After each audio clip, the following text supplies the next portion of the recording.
السلام علیکم ورحمۃ اللہ وبرکاتہ۔ الحمد للہ وکفیٰ وسلام علی عبادہ الذین اصطفیٰ۔ اللہم صلی علی محمد وعلی آل محمد کما صلیت علی ابراہیم وعلی آل ابراہیم انک حمید مجید۔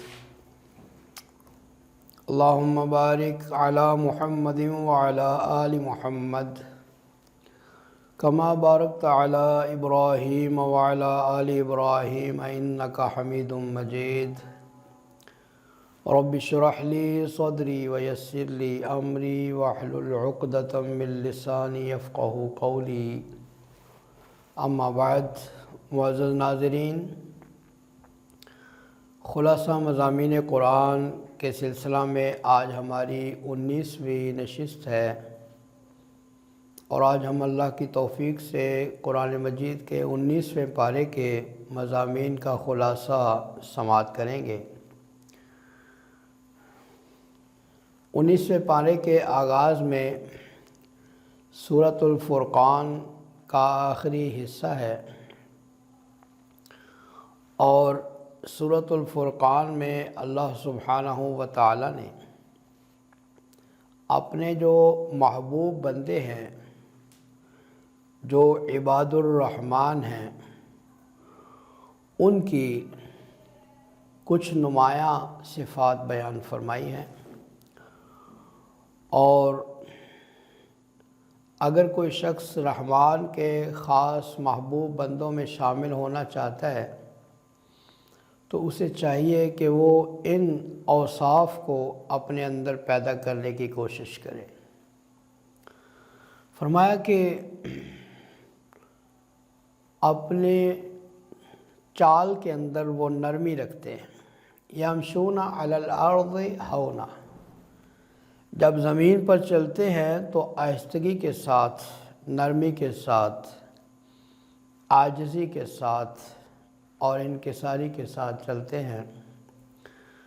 جو عباد الرحمن ہیں ان کی چال میں تکبر نہیں ہوتا، کوئی غرور نہیں ہوتا، اکڑ نہیں ہوتی، اور ان کی چال میں عاجزی اور تواضع ہوتی۔ پھر فرمایا کہ جب جاہلوں سے مخاطب ہوتے ہیں تو سلام کہتے ہیں، ان کی گفتگو سلامتی والی ہوتی ہے۔ جاہلوں کے ساتھ الجھنا اور جاہلوں کے ساتھ جھگڑنا اور بے جا مباحثے کرنا، یہ اللہ کے پیارے بندوں کی شان نہیں ہے۔ پھر تیسرے نمبر پر فرمایا کہ ان کی جو راتیں ہیں وہ سجود میں اور قیام میں گزرتی ہیں، یعنی قیام اللیل، رات کی نماز، تہجد کی نماز، یہ رحمان کے بندوں کی خاص صفت ہے۔ پھر فرمایا کہ وہ دعائیں جو کرتے ہیں جہنم سے بچنے کے لیے، ربنا اصرف عنا عذاب جہنم، اے ہمارے رب ہم سے جہنم کے عذاب کو دور فرما دے۔ اللہ اکبر! جہنم کے عذاب کا خوف ان کے دلوں کے اندر رہتا ہے، اور اس سے بچنے کے لیے وہ دعائیں مانگتے ہیں۔ پھر فرمایا کہ ان کے معاملات کے اندر اعتدال ہوتا ہے، والذین اذا انفقوا لم یسرفوا ولم یقتروا، جب بھی وہ خرچ کرتے ہیں اسراف سے کام بھی نہیں لیتے اور وہ بخل سے کام بھی نہیں لیتے۔ جہاں ضرورت ہو وہیں پہ خرچ کرتے ہیں، اور جتنی ضرورت ہو اتنا ہی خرچ کرتے ہیں۔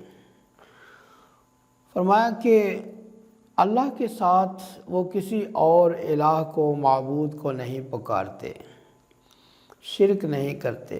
اللہ کے علاوہ کسی کو پکارنا یہ شرک کے زمرے میں آتا ہے۔ کسی جان کو ناحق قتل نہیں کرتے اور بدکاری اور زنا کا ارتکاب بھی نہیں کرتے، اور اگر فرمایا کوئی ایسا کام کرتا ہے تو اللہ تعالیٰ کے سخت عذاب کو وہ دعوت دیتا ہے، اور اس کو عذاب ہوگا روز قیامت۔ ہاں، اس عذاب سے وہ لوگ بچیں گے جو توبہ کرنے والے ہیں۔ اور توبہ کرنے والے کون ہیں؟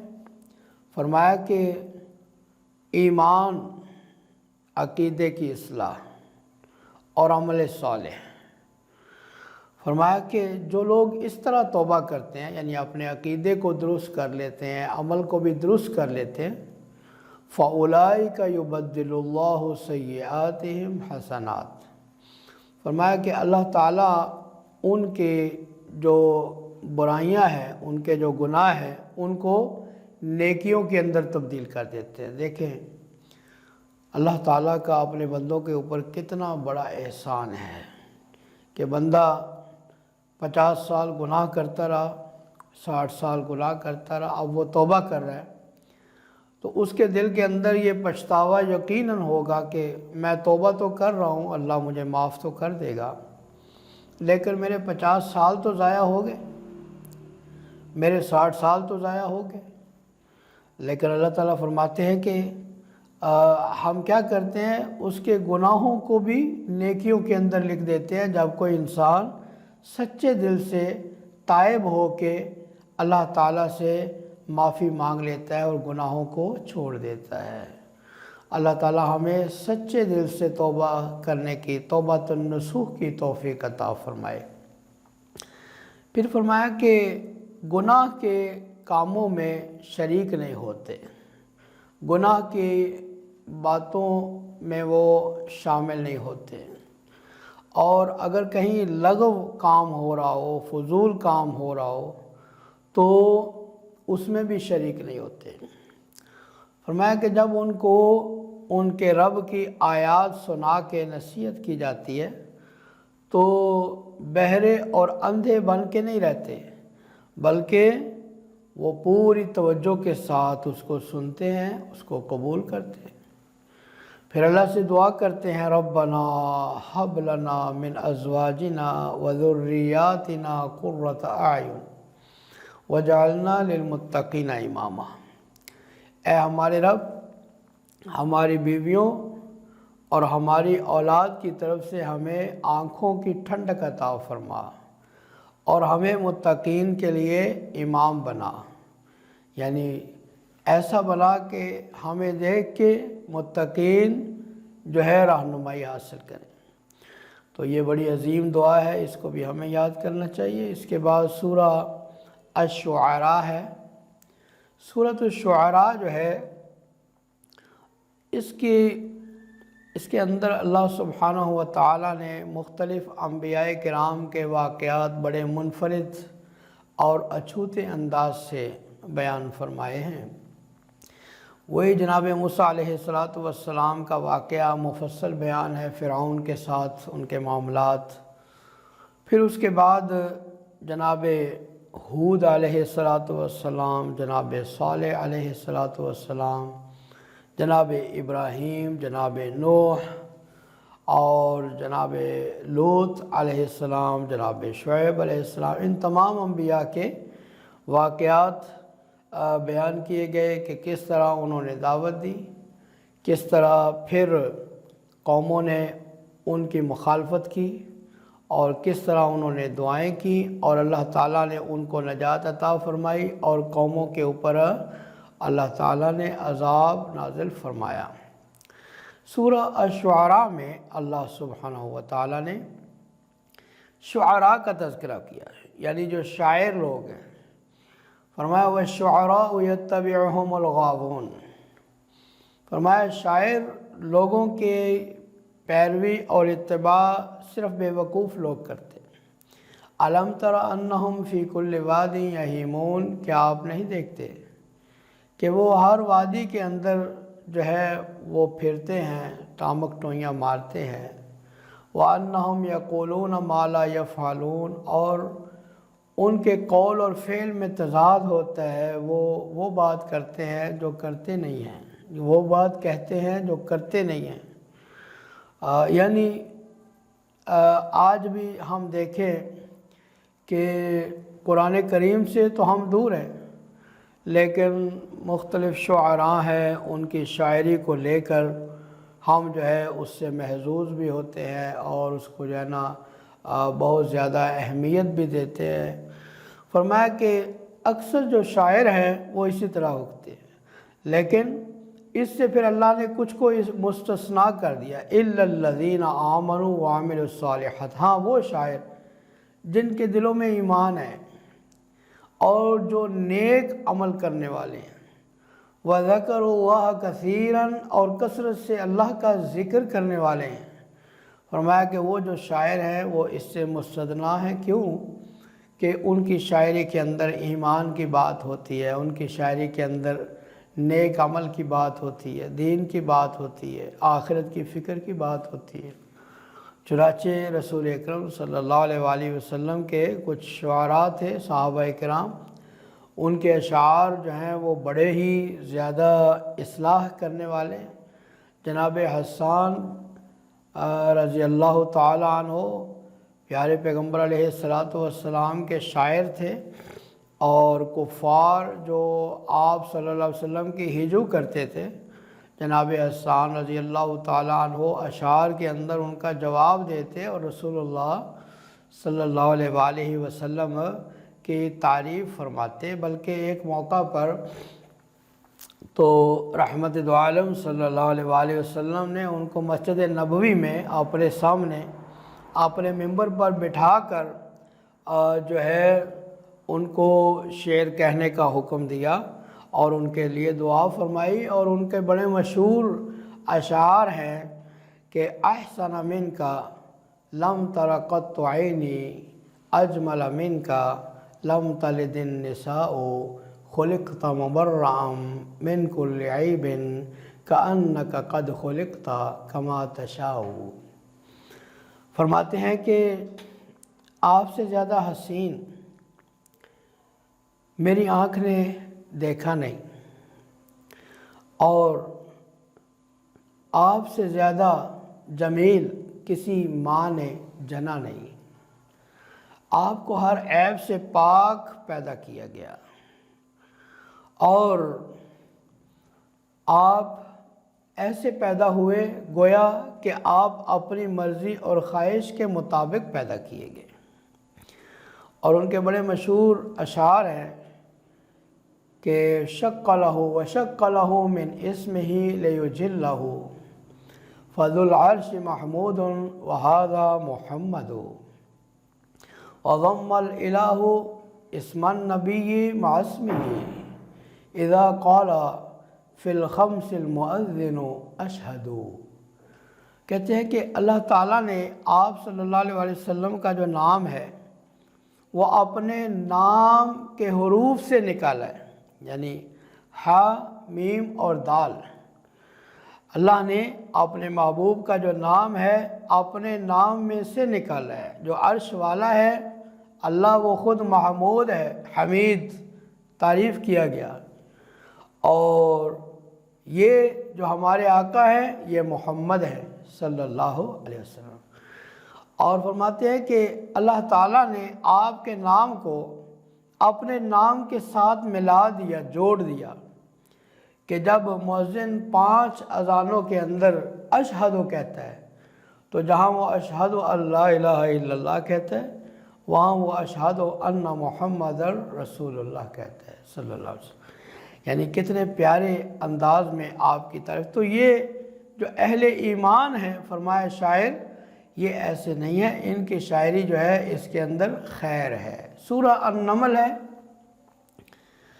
سورہ النمل میں اللہ سبحانہ وتعالی نے اس کے آغاز میں جناب سلیمان علیہ السلام کی فضیلت، ان کی شان، ان کے مملکت اور بادشاہی کا جو مقام ہے اور انداز ہے، اس کی شان و شوکت، اس کا بیان فرمایا ہے کہ اللہ تعالیٰ نے ان کو انسانوں پر حکومت عطا کی، جنات پر حکومت عطا کی، اور اللہ تعالیٰ نے ان کو پرندوں کے اوپر حکومت عطا فرمائی، اور فرمایا کہ جب ان کا لشکر آ رہا تھا ایک وادی میں، جب وہ آئے تو ایک چیونٹی نے دوسری چیونٹیوں سے کہا یا ایھا النمل ادخلوا مساکنکم لا یحطمنکم سلیمان وجنودہ وہم لا یشعرون۔ اے چیونٹیوں،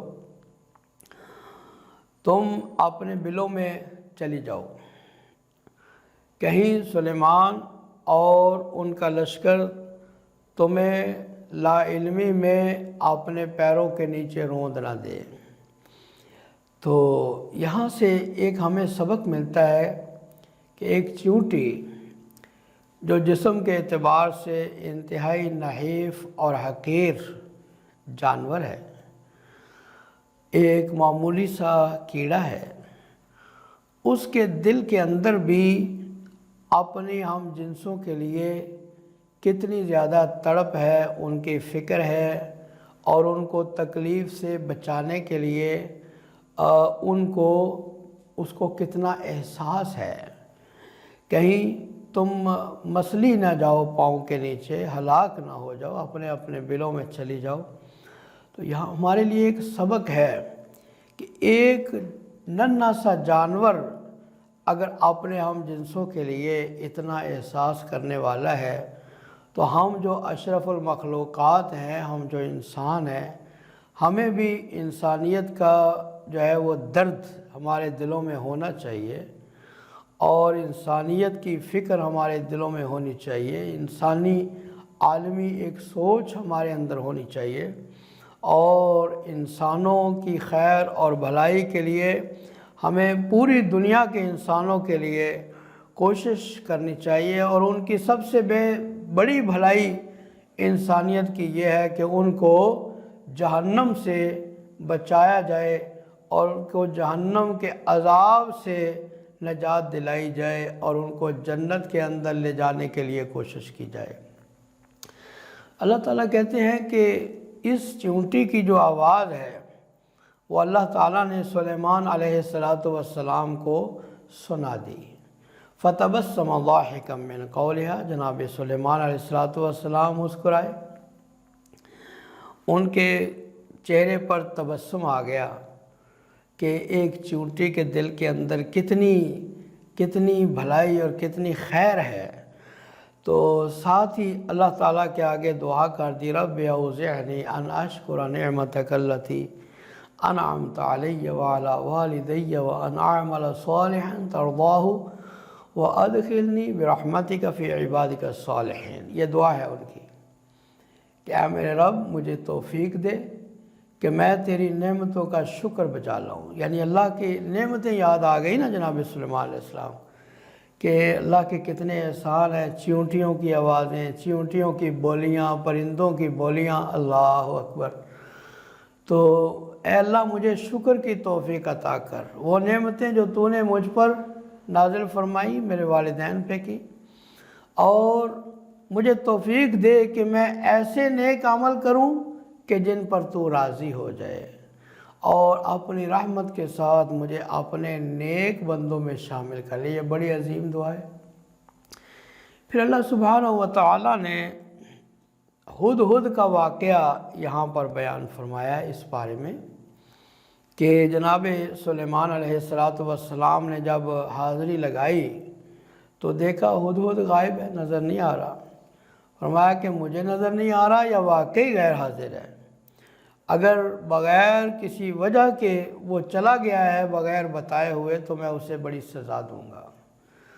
تو کچھ دیر گزرتی ہے، ہدہد آ جاتا ہے اور آ کر خبر دیتا ہے جناب سلیمان علیہ السلام کو، اور کہتا ہے کہ میں سبا بستی سے ایک یقینی خبر لے کر آیا ہوں جو کہ آپ کے پاس نہیں ہے۔ وہاں پر ایک عورت کو میں نے حکومت کرتے ہوئے دیکھا ہے۔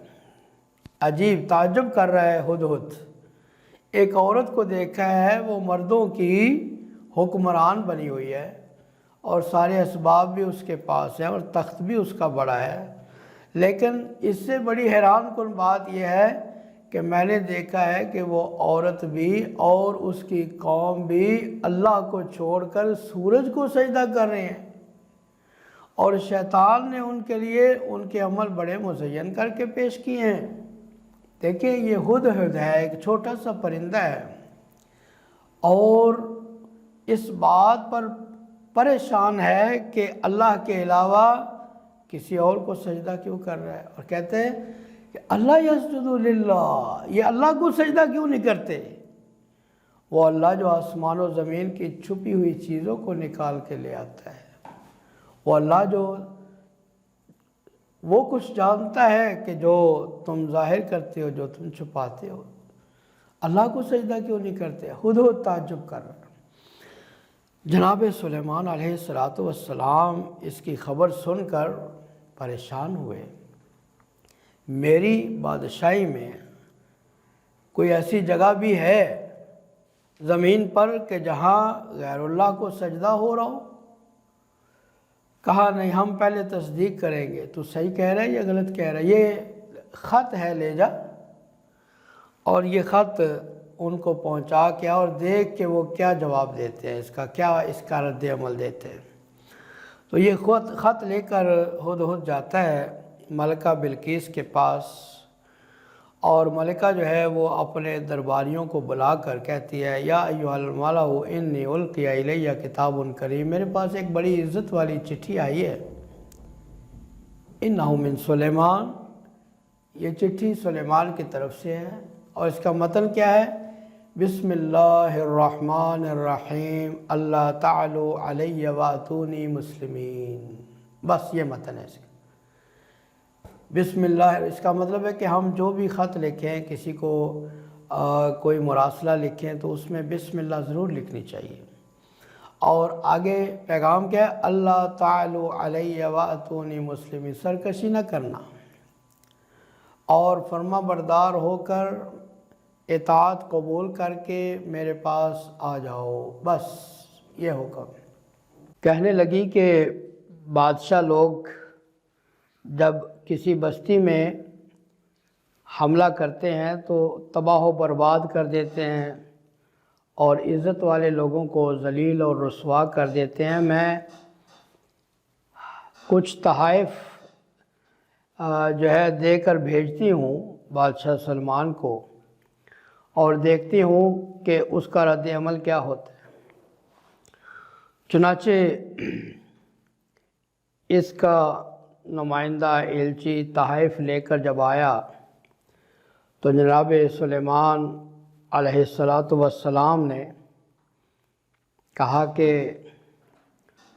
تم اپنے ان تحائف پر خوش ہوگے، مجھے اس کی کوئی خوشی نہیں، اللہ نے مجھے جو کچھ دیا ہے وہ تم سے کہیں بہتر ہے، اور اگر تم مطیع اور فرما بردار ہو کر نہ آئے تو ہم تم پر حملہ کر دیں گے۔ چنانچہ پھر انہوں نے آنے کا فیصلہ کر لیا۔ جناب سلیمان علیہ السلام نے اپنے جو لوگ تھے، خادمین تھے اور مشورہ والے تھے، ان سے پوچھا کہ ایکم یاتینی بعرشہا قبل ان یاتونی مسلمین، اس سے پہلے کہ وہ فرما بردار ہو کر مطیع ہو کر میرے پاس آ جائیں، تم میں سے کون ہے جو اس کے تخت کو میرے پاس لے کر آئے؟ کیونکہ اس کا تخت بڑا عالی شان تھا اور اس کی بڑی دور دور تک شہرت تھی، اور ہدہد نے بھی اس کی تعریف کی تھی۔ تو اللہ تعالیٰ فرماتے ہیں قال عفریت من الجن انا آتیک بہ قبل ان تقوم من مقامک، جنات میں سے ایک عفریت تھا، کہنے لگا کہ آپ کی مجلس ختم ہونے سے پہلے میں وہ تخت جو ہے آپ کے پاس لے آؤں گا، اور میرے اندر قوت ہے اور میں امین ہوں۔ فرمایا قال الذی عندہ علم من الکتاب انا آتیک بہ قبل ان یرتد الیک طرفک، اس نے کہا جس کے پاس کتاب کا علم تھا کہ میں آپ کے پاس تخت لاؤں گا آپ کی پلک جھپکنے سے پہلے تخت لے آؤں گا۔ اب یہاں پر یہ کہنے والا کون ہے جس کے پاس کتاب کا علم ہے؟ اس میں مختلف آراء ہے مفسرین کی، 3 مشہور آراء اس کے اندر موجود مفسرین نے بیان کیا کہ یہ کون تھا کہنے والا۔ پہلا قول اور تفسیر یہ ہے کہ یہ خود جناب سلیمان علیہ السلام تھے۔ کیوں کہ کتاب کا علم جو ہے اور شریعت کا علم وقت کے پیغمبر کے پاس سب سے زیادہ ہوتا ہے، تو یہ ان کا معجزہ تھا۔ اور دوسرا اس میں قول یہ ہے کہ یہ جبریل تھے، کیونکہ جبریل کے پاس بھی کتاب کا علم ہوتا ہے، وہ کتاب کو لے کر آتا ہے۔ اور تیسرا اس میں قول اور تفسیر یہ ہے کہ یہ جناب سلیمان علیہ السلام کا ایک صحابی تھا، آصف بن برقیہ، بہت نیک آدمی تھا۔ اس نے اللہ سے دعا کی اور اللہ تعالیٰ نے عرش جو ہے وہ اس کا تخت جو ہے وہ پہنچا دیا۔ اور اولیاء اللہ کی جو کرامت ہے یہ تو مسلم ہے، قرآن کریم کے اندر اولیاء اللہ کی کئی ایک اولیاء کی کرامات کا ذکر ہے، احادیث میں ذکر ہے۔ تو یہ 3 مختلف اقوال اس کے اندر آتے ہیں کہ وہ کہنے والا کون تھا کہ میں آپ کی پلک جھپکنے سے پہلے وہ تخت لے آؤں گا۔ چنانچہ وہ تخت آ گیا۔ جناب سلیمان علیہ السلام نے جب وہ تخت اپنے سامنے دیکھا تو اللہ کا شکر ادا فرمایا۔ پھر فرمایا کہ نکروا لہا عرشا، اس کے تخت میں کچھ تبدیلی کر دو، اس کے ڈیزائن میں کچھ جو ہے وہ تبدیلی کر دو، تغیر کر دو، تاکہ ہم دیکھیں کہ کیا وہ اپنے تخت کو پہچانتی ہے یا نہیں پہچانتی۔ چنانچہ جب وہ آ گئی، قیل اہکذا عرشکی، تو اس سے پوچھا گیا کہ کیا تیرا تخت بھی ایسا ہی ہے جیسا یہ ہے؟ قالت کانہ ہو، کہنے لگی اسی سے ملتا جلتا ہے، اسی سے مشابہ ہے۔ گویا جناب سلیمان علیہ السلام نے اس کے سامنے جو ہے اپنی جو مادی برتری تھی اور بادشاہت کی شان و شوکت تھی اس کو ظاہر کیا، اور پھر اس کے بعد جو ہے ایک جو ہے وہ علاقہ تھا، ایک صحن تھا یا جگہ تھی جو شیشے سے بنائی گئی تھی اور اس کے نیچے پانی چل رہا تھا۔ تو فرمایا کہ اس میں داخل ہو، قیل لہا ادخل الصرح، اب اوپر صرف شیشہ تھا، نیچے پانی تھا، تو اس نے سمجھا کہ یہ پانی ہے، تو اس کو پانی سمجھا۔ وکشفت عن ساقیہا، اپنی پنڈلیاں جو ہیں اس نے ننگی کرنی، کپڑا اوپر اٹھا لیا پانی میں داخل ہونے کے لیے۔